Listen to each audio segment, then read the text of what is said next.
1. He looks really good, considerin', Emmeline Amos sniffed, pushing her way past an enormous bouquet of white lilies standing by Landon Wells's casket at Tate & Son's home of eternal rest.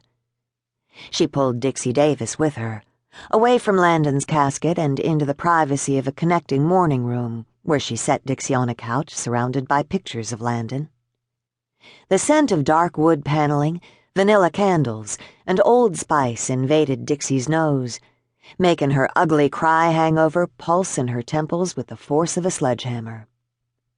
Dixie lifted her sunglasses, thwarting another ambush of tears, so grateful for the opportunity to have had a few moments alone with Landon without the intrusion of the long line of people who'd shown up to pay their last respects.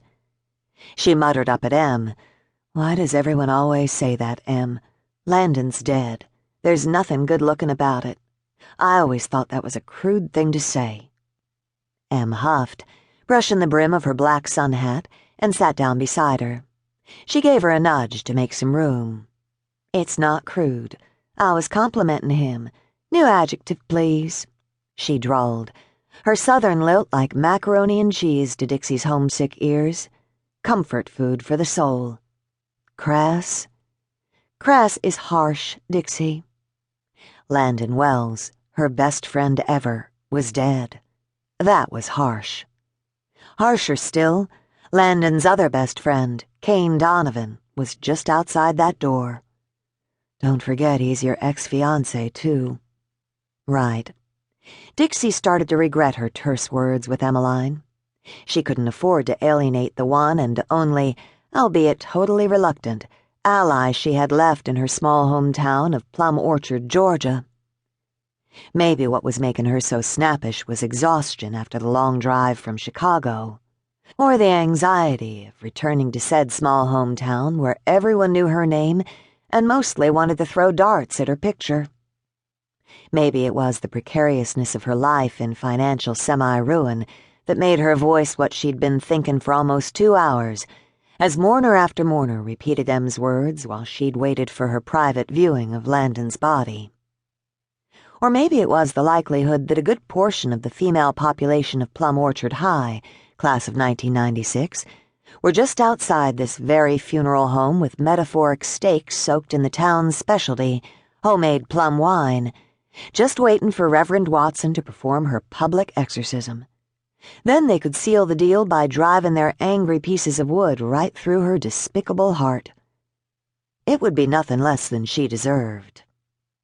She'd been a horrible person in high school and beyond, and here in Plum Orchard, where time seemed to stand still, no one forgot.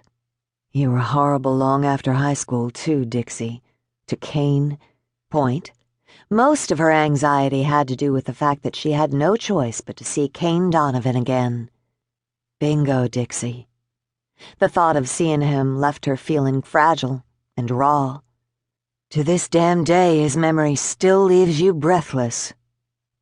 Acknowledged. Dark, star-filled nights under a scratchy army blanket in the bed of Kane's pickup truck, the scent of magnolias clinging to their sticky skin. It was just one of many of the images, both good and bad, she'd warred with since her return to Plum Orchard became a reality. She scrunched her eyes shut before reopening them. "Sorry," Em said, dragging her from her internal war. Her blue eyes held sympathy beneath her wide-brimmed hat. "I'm glad they gave you some time alone with Landon before the latecomers swarm in to pay their last respects. I can't even imagine how much this hurts." Em squeezed her shoulder with reassuring fingers. Dixie let out a shaky sigh, hooking her arm through Em's. "No, I'm the one who's sorry. I'm tired and on edge, and you've been so kind to me through this whole process when I totally don't deserve—" "No, you surely do not, Dixie Davis." Em's voice rose, then just as quickly reduced to just above a whisper. She peered over her shoulder as though unseen eyes might bear witness to her bad manners. God forbid. "You were a mean girl back in the day. My high school years were torture because of you. And might I remind you, people don't forget, especially here in little old Plum Orchard.